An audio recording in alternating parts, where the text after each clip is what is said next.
저평가된 상품들이 더 먼저 흔들립니다. 직방TV 시청자 여러분 반갑습니다. 재개발이신 김재경 소장입니다. 1년이 정말 금방 지나가는 것 같습니다. 다사다난했었던 2020년도를 마무리해보면서 특별하게 준비한 영상으로 찾아왔습니다. 바로 무엇이냐? 2021년도 부동산 경기 전망. 재개발이 신이잖아요. 물어보실 수 있을 것 같은데 재개발이라는 부분 자체도 부동산이라는 거대한 카테고리 하단에 있다 보니까 일단은 전체적인 부동산 가격이 어떻게 움직일 것인가를 알아야지 우리가 재개발에 대한 방향성도 잡을 수 있겠죠. 저는 복잡하게 말 안 합니다. 딱 2가지 키워드만 이야기합니다. 일단 첫 번째 키워드는 대체 투자처 부족이고요. 두 번째 키워드는 다주택자 규제 강화입니다. 이 2가지 때문에 부동산 가격이 올라가고 그리고 어디가 올라가는지를 저는 보고 있는데 이렇게 2가지만 보더라도 알 수 있나요? 이 부분에 대해서는 끝까지 시청해 보시면 좋을 것 같습니다. 대체 투자처 부족, 이게 무슨 말이냐라고 물어보면 지금 현재 부동산 시장의 플레이어들 그리고 부동산 시장을 바라보는 사람들 중에서 가장 고민이 많으신 분들은 현금을 내 통장에 5억 들어있고 10억 들어있는 사람들이 제일 고민이 많습니다. 왜냐?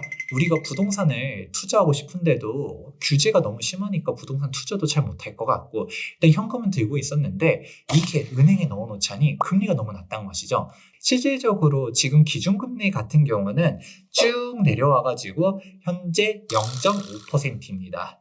그리고 은행에서 우리가 받고 있는 금리, 예금금리를 한번 보게 되면 1%대밖에 안 돼요. 우리가 예금이나 적금으로 묶어놓지 않았었다. 수시 입출금식 통장에 있다라고 하면 이조차도 금리가 1%대도 안 되고 무려 0.1%입니다. 이 0.1%에서 또 이자소득세까지 떼간다라는 사실 알고 계신가요?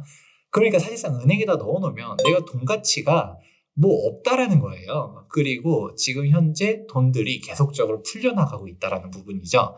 바로 무엇이냐? 2021년도 정부 예산입니다. 558조 원이에요. 근데 이렇게만 보면 사실 감이 잘 안 올 거예요. 정부 예산이 원래 얼마였는지를 우리가 잘 모르니까요. 그래서 연도별 국가 예산 규모를 보면 한눈에 들어올 텐데요. 2009년도만 보더라도 200조 초반이었었습니다. 2008년도에 서프라임 모기지 사태가 빵 터지고서 경기가 너무 안 좋으니까 본격적으로 재정 확장 정책을 펼친다라고 하면서 크게 올렸었고요. 그 다음에 매해마다 재정 지출을 늘려왔었는데 2021년도는 무려 558조라는 어마어마한 숫자가 됐습니다. 추가 경정 예산, 우리 추경이라고 일명 부르는데 추경만 보더라도 2020년도에 엄청나게 풀어댔었죠. 그렇다 보니까 우리가 정부 예산만 하더라도 어마어마하게 풀리고 있었다라는 사실들을 알 수가 있습니다. 근데 정부 예산만 풀릴까요? 또 그렇지 않죠. 바로 통화 자체도 늘어나죠. 이 M2의 수치 같은 경우만 보더라도 계속적으로 늘어나고 있다는 것이죠. 이게 사실 자연스러운 거예요. 경제 규모가 늘어나면서 화폐량도 당연히 늘어나는 거거든요. 그런데 이 화폐량 늘어나는 게 요즘은 조금 느낌이 달라졌죠. 대표적으로 미국이 양적 완화를 하는 이유가 무엇일까요? 내가 돈을 가지고 있어도 경기가 너무 안 좋으니까 돈을 안 쓴다라는 것이죠. 그러니까 통화량을 확 늘려버리면 내가 가지고 있는 돈의 가치가 낮아지다 보니까 일단 어떻게든 쓰게끔 한다라는 것입니다. 근데 이게 다른 나라 이야기가 아니라 우리나라 자체도 676조였는데 2020년도까지 오게 되면서 3,182조로 어마어마하게 통화력이 확대됐다. 무려 366%나 늘어났다. 지금 우리가 가지고 있는 이 돈의 가치가 시간이 지나가면 지나갈수록 낮아질 거라는 게 근본적인 이슈이기 때문에 내가 현금을 가지고 있었을 때 이 현금에 대한 화폐 가치를 보존할 수 있는 부분들을 찾는다라는 것입니다. 자, 그렇게 해가지고 화폐의 가치가 하락하는 것을 방어하기 위해서 우리가 투자를 하려고 하는데 지금 경기 어떤가요? 너무 안 좋죠. 우리가 예전 같은 경우라고 하면 꼭 부동산만 선택지에 있는 게 아니었습니다. 주식도 선택지에 있을 수 있고요. 자영업도 선택지에 있을 수 있었는데 지금 자영업자들 너무 힘들죠. 그렇다 보니까 내가 퇴직금 받아가지고 뭔가를 하기가 참 두려워. 그리고 지금 주식 정말 좋잖아요. 하지만 5억, 10억을 주식에다 몰빵할 수 있겠다. 야수의 심장을 가지신 분들이 있을 수도 있겠지만 보통 일반적으로는 내 은퇴 노후 자산인데 주식에다가 몰빵하기가 좀 어렵죠. 결국은 가장 안전한 실물 자산으로 부동산으로 집중하게 된다라는 게 근본적인 원인입니다. 향후 경기 전망 CSI입니다. 이 통계 자료는 한국은행에서 매월 집계해서 발표를 하고 있는데요. 소비자 심리 지수다라고 볼 수 있습니다. 전체가 100이라고 했었을 때 100보다 떨어지게 되면 부정응답이 많은 거고요. 100 이상이라고 하면 긍정응답이 많다라고 볼 수 있습니다. 그런데 우리가 100 기준선을 놓고 봤을 때 처음에 긍정적으로 보시는 분들이 있었는데 가면 갈수록 100 이하에서 왔다 갔다 하고 있습니다. 근본적으로 경기가 계속적으로 안 좋아질 거라고 생각하는 분들이 많다라는 것입니다. 그런데 이와 상반되는 표가 있어요.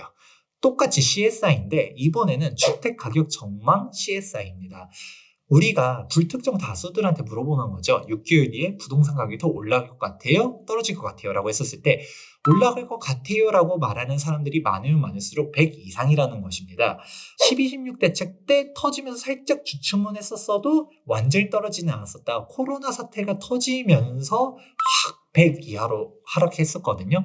그런데 코로나가 너무 장기화가 되다 보니까 결국 부동산이다 라고 생각하는 사람들이 늘어나면서 100 넘게 올라가 있는 상태고요. 이때 6.17 대책, 7.10 대책이 터졌었지만 살짝 주춤했다가 지금 다시 또 올라가고 있는 상황입니다. 그럼 두 번째 키워드는 바로 무엇이냐? 다주택자 규제 강화입니다. 대책들이 엄청나게 많이 나오지만 이 대책을 아우르는 키워드들은 뭘까요? 다주택자들 집 사지 마라입니다. 주택수가 많다라는 이유 하나만으로 규제를 어마어마하게 됩니다. 이미 다주택자인 분들 입장에서는 세금 부담이 너무 세가지고 팔아야겠다는 생각 드는 것도 맞습니다. 그런데 집이 좀 비싼 걸 처분하겠어요? 싼 걸 처분하겠어요? 당연히 싼 것부터 처분하죠. 자, 그럼 구체적으로 통계를 한번 보도록 할게요. 2018년도 전국 아파트 누적 변동률입니다. 보면 서울이 엄청나게 상승했는데 근데 서울 외로는 크게 상승을 많이 안 했고 오히려 파란색 지역들, 하락한 데들이 더 많습니다. 이렇게 올라가는 데들, 똘똘한 한 채 쪽 이렇게 가고 있는데 이게 연도가 바뀌면서 더 심해졌어요. 보니까 뭐지? 대전만 엄청나게 올라갔고 서울 같은 경우도 한동안 거래가 많이 줄었었다. 이런 뉴스들도 많이 나왔었던 시기가 2019년도였는데 2020년도 보면 확 상황이 반전됩니다. 지금 거의 전국적으로 다 올라가고 있잖아요. 와, 세종시 제일 많이 올라갔었죠? 그리고 대전, 대구, 울산, 부산 역시 만만치 않게 많이 올라갔었습니다. 결국 서울과 지방 간의 양극화도 있지만 지방 내에서도 광역시와 중소도시 간의 양극화 이런 식으로 지역별로도 우리가 똘똘한 한 채 쪽이 심화가 되고 있다. 자, 그리고 우리가 전국에 대한 표를 봤잖아요. 수도권만 보더라도 참 재밌는 표들이 나오게 됩니다.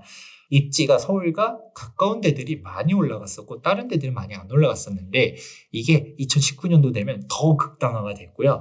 2020년도가 오게 되니까 또 쫙 더 올라갔죠. 우리 최근에 파주, 김포도 어마어마하게 올라갔다는 부분들도 알 수가 있는데 지금은 이제 순환매의 시대다라고 한마디로 정의해 볼 수 있어요. 그런데 이게 참 조심해야 될 타이밍 중 하나입니다. 다주택자 규제가 이렇게 강력하다 보니까 우리가 무조건 다 올라간다라고 할 수는 없어요. 장이 좋을 때는 그래도 쭉 다 같이 올라가는데 안 좋을 때는 다 같이 안 좋거든요. 다 같이 안 좋을 때에도 아무래도 상급지, 중심지는 버티는데 진짜 상대적으로 저평가된 데들, 저평가된 상품들이 더 먼저 흔들립니다. 우리가 잘 꼼꼼하게 따져가면서 들어가야 되지 아무런 대비 없이 무조건적으로 부동산 투자해야 된다라고 하는 거는 또 조심해야 된다라는 부분까지 이야기해 보도록 하겠습니다. 자, 2020년도 연말 특집으로 해서 2021년도 경기 전망을 했는데 많은 분들에게 도움되셨길 바라면서 다음 2편으로는 새해의 첫 영상 재개발 앞으로 더 주목된다 이 부분으로 다시 한번 찾아뵙도록 하겠습니다. 도움되셨다라고 하면 좋아요와 구독하기 눌러주시기 바라면서 지금까지 부동산 주치 김재경 소장이었습니다. 감사합니다.